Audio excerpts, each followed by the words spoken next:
Selamat berjumpa lagi teman-teman di program atau di channel Cak Motivator. Dan untuk episode kali ini atau kesempatan kali ini saya akan menyampaikan satu tutorial yang cukup menarik dan bisa diamalkan atau dilakukan oleh teman-teman ya. Yaitu tutorial bagaimana cara mengeluarkan suara diafragma atau suara perut. Orang menyebutnya suara perut gitu ya. Tapi sebenarnya itu adalah suara diafragma. Hah? bukan suara perut itu ya. Ini tips saya mengatakan suara perut itu kalau dari perutnya keluar suara itu ya. Itu suara kamu itu ya, yang kelaparan. Menahan lapar keluar suara itu. Bukan. Yang dimaksud dengan suara perut di sini bukan suara perut yang berbunyi karena lapar, bukan. Tetapi suara perut yang saya maksud di sini atau suara diafragma. Oke, kita pakai suara diafragma aja ya, supaya tidak salah pengertian dengan yang disampaikan oleh tim saya tadi, suara perut. Jadi saya pakai suara diafragma. Jadi suara diafragma itu adalah suara yang kita hasilkan atau kita keluarkan karena resonansi dari otot-otot yang ada di sekitar perut kita. Jadi suara itu ada suara tenggorokan karena resonansi otot tenggorokan, kemudian ada suara dada, dan yang lebih dalam lagi adalah suara diafragma. Nah, kali ini saya akan menyampaikan bagaimana cara memunculkan atau mengeluarkan suara diafragma itu. Saya akan menyampaikan dua hal dulu sebelum saya memberikan tutorialnya. Jadi suara itu ada yang namanya warna suara, ada yang namanya power suara. Warna suara itu begini. Kalau Anda berada di satu tempat, kemudian ada 10 orang di situ ya, teman-teman Anda semuanya, kemudian mata Anda ditutup. Nah, Anda disuruh membedakan suara si A, si B, si C. Maka tanpa melihat Anda akan bisa mengatakan bahwa oh ini suara si A, oh ini suara si B, si C, sampai 10 orang itu Anda akan bisa mengatakan semuanya. Nah, itu namanya warna suara, pembeda gitu ya. Nah, tapi kalau power dari suara itu adalah bagaimana suara itu bisa punya kekuatan. Jadi punya sebuah power yang akan membuat suara Anda tidak cempreng gitu ya. Suaranya jadi mantap. Kalau orang Jawa bilang suaranya wungkul gitu ya. Jadi mantap, bulat suaranya, tidak cempreng, tidak pecah gitu ya. Nah, itu dilakukan dengan satu tutorial ini sehingga muncul suara diafragma. Nah, kenapa harus pakai suara diafragma, tidak menggunakan suara tenggorokan? Karena akan ada banyak keuntungan, diantaranya bahwa dengan suara diafragma itu maka Anda tidak akan cepat lelah. Tenggorokan Anda tidak akan cepat sakit atau cepat kering, tetapi akan lebih bertahan lama kalau menggunakan suara diafragma ini ya. Jadi seorang public speaker itu akan berbicara lama, berjam-jam. Karena itu tidak boleh capek, tidak boleh lelah. Anda harus menggunakan suara diafragma. Kemudian yang berikutnya, kenapa harus menggunakan suara diafragma? Karena dengan suara diafragma ini maka artikulasi Anda akan terlihat jelas, suara Anda akan jernih. Kemudian aksentuasi, intonasi juga bisa dimainkan dengan secantik mungkin ya. Tidak landai, tidak datar, tidak monoton gitu ya. Nah, itu suara diafragma. Nah, ada beberapa ritual yang harus dilakukan memang. Dalam tutorial ini akan saya sampaikan sebagian, karena kalau kita melihat tutorialnya cukup panjang, bisa sampai 1 jam lebih. Jadi yang pertama adalah senam suara diafragma. Senam suara diafragma ini akan menggunakan 15 jurus atau 15 gerakan ya, yang dibagi dalam 3 kelompok. Dari 15 jurus itu akan dibagi 3 kelompok berdasarkan fungsinya. Di antaranya senam yang berkaitan dengan sekitar wajah, pipi kanan, pipi kiri, kemudian rahang kanan, rahang kiri, bibir, lidah, semuanya disenamkan. Itu kelompok yang pertama. Itu gunanya untuk membuat artikulasi kita menjadi lebih jelas. Kemudian ada yang menggerakkan bagian bahu kanan, bahu kiri, kemudian perut kita juga. Nah, itu digunakan untuk membuat supaya otot yang ada dalam dada kita, otot yang ada dalam diafragma kita, dalam perut kita ini bisa terkontraksi. Karena selama ini otot yang ada di dalam perut atau dalam dada kita jarang kita pakai ketika kita berbicara. Nah, itu imbas dari karena kita berbicara pakai suara tenggorokan ya. Tapi kalau Anda terbiasa dengan menggunakan suara diafragma, maka otot itu akan terpakai dan Anda tidak cepat lelah. Kemudian yang berikutnya adalah gerakan secara keseluruhan, kombinasi antara wajah, kemudian juga bagian tubuh yang lainnya termasuk kaki. Nah, itu untuk membuat badan kita supaya tidak cepat capek kalau kita duduk atau kita berdiri berbicara ya dalam waktu yang cukup lama ya.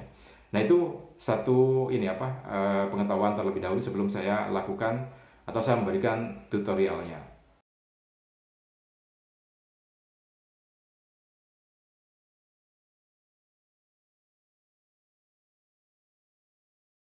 Seperti yang saya sampaikan tadi bahwa ini ada kaitannya dengan senam atau gerakan dari beberapa wajah ya. Nah, yang pertama ini adalah gerakan lion face. Jadi lion face itu begini. Kalau Anda pernah melihat wajahnya singa itu ya, kalau lagi ngantuk atau lagi habis makan kan wajahnya ditekuk itu kemudian dilepas gitu ya. Nah, itu kita akan coba menggunakan jurus lion face itu. Jadi caranya begini. Semua otot yang ada di dalam wajah kita tarik ke dalam, mata kita terpejam, kita tarik semuanya ke dalam hitungan 5 detik ya, termasuk tangan kita ini. Tangan kita juga kita kuncupkan begini, dan ini juga ditarik ya, bukan hanya sebentar begini, tapi disertai dengan ototan tarikan. Nah, dalam waktu 5 detik, kemudian ditahan, dan 6 atau detik ke-6 kita lepaskan semuanya. Wajah kita tiba-tiba kita tarik keluar semua, kemudian tangan kita juga kita kembangkan selebar mungkin gitu ya. Agak lucu nanti. Jadi jangan kaget, tapi ini ada efeknya ya. Jadi harus menggunakan instruktur, jangan sendirian. Ada efeknya nanti soalnya. Oke, sekarang kita mulai ya. Gerakan yang pertama, lion face. Dihitung, saya nggak bisa menghitung karena saya harus melakukan gerakan ini. 1 sampai 5, kemudian 6 sampai 10 berbeda gerakannya. Oke, kita mulai ya. 1, 2, 3.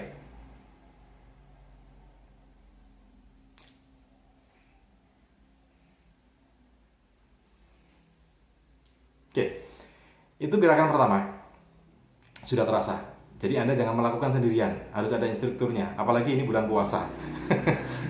Akan ada otot yang tertarik. Kalau Anda belum terbiasa, akan berkeringat langsung, mungkin agak enek di perut ya, kemudian wajah mungkin agak pusing sedikit. Tapi itu efek yang artinya senam itu benar kalau Anda lakukan itu. Cuma sekali lagi, kalau Anda coba-coba boleh deh sekali gitu ya. Cuman hati-hati, nanti ada efeknya. Nah, gerakan itu dilakukan 3 sampai 5 kali. Jadi itu gerakan. Nah, gerakan yang pertama, sekali lagi jangan dilakukan sendirian, harus ada instrukturnya. Oke, gerakan yang kedua yaitu gerakan pijat rahang ya. Pijat rahang.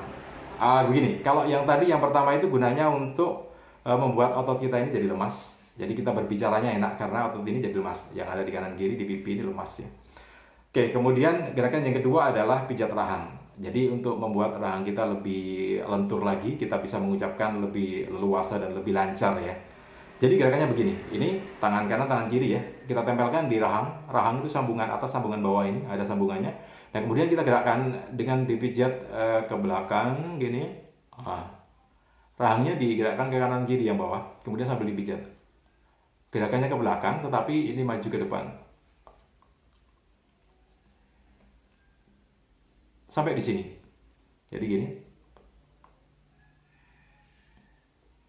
Sampai di sini. Hitungannya ini 1 sampai 8 atau 10 ya, digunakan seperti ini. Nah, diulangi sampai 3 sampai 5 kali.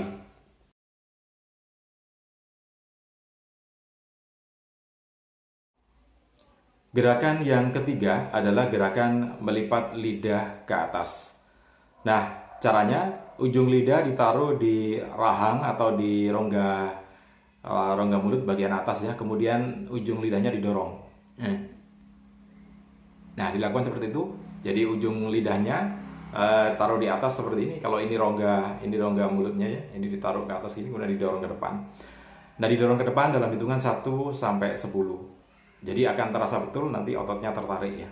Nah, berikutnya yang keempat hampir sama dengan yang ketiga itu. Jadi lipat lidah ke bawah, ditaruh di bagian bawah rongga mulut kita. Kemudian didorong ke depan. Didorong ke depan dengan otot atau dengan kekuatan yang penuh ya, didorong ke depan. Dan itu juga akan memberikan efek yang cukup signifikan terhadap otot-otot yang ada dalam rongga dada dan rongga perut kita, diafragmanya ya. Itu yang keempat. Kemudian yang kelima ini menyapu bibir ya, menyapu bibir. Lagi ya. Tim saya ini memang agak aneh. Yang dimaksud menyapu bibir ini ya bibirnya sendiri, bukan bibir orang lain ya. Bisa digampar sampai nanti. Oke, bibirnya sendiri ya. Sekali lagi bibirnya sendiri. Jadi menyapu bibir itu begini. mesti nih, tim saya mesti begitu. Gini, lidahnya dijulurkan, kemudian lidah yang sudah dijulurkan tadi digerakkan berputar ke kanan 10 kali, kemudian dibalik lagi ke kiri 10 kali. Jadi total 20 kali ya. Jadi contohnya begini. Digerakkan dulu ke kanan ya, ke kanan, muter ke kanan, kemudian ke kiri nanti.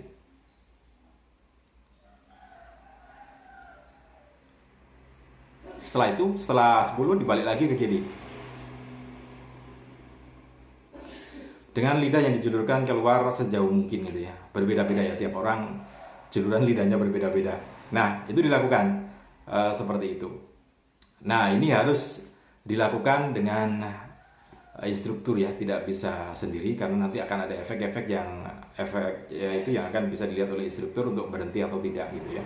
Ada panduannya. Itu yang jurus 1 sampai 5. Nah, jurus yang berikutnya yang ke-6 sampai 15 nanti akan saya sampaikan di video saya yang berikutnya ya. Terima kasih sudah melihat video ini. Mudah-mudahan bermanfaat untuk Anda.